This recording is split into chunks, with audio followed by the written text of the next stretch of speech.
On target.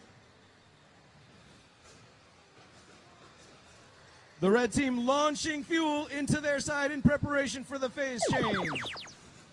And there it goes. Like a well-oiled machine, the layup and the delivery. There's a flag on the play for the red team.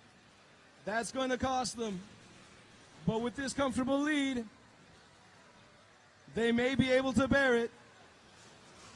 And here they go, sailing past the 360-point supercharge threshold. Not quite yet. Yes, now we're in the end game.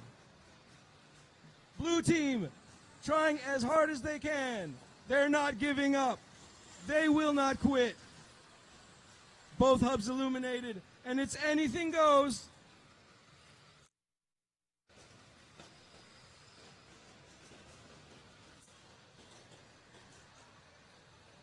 The sound down here is deafening as collisions occur all across the field.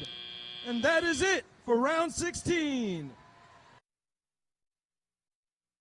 And the Red Alliance dominates this 16th round, setting a new high score with 392 points to 141, securing 3 ranking points and the supercharged ranking points.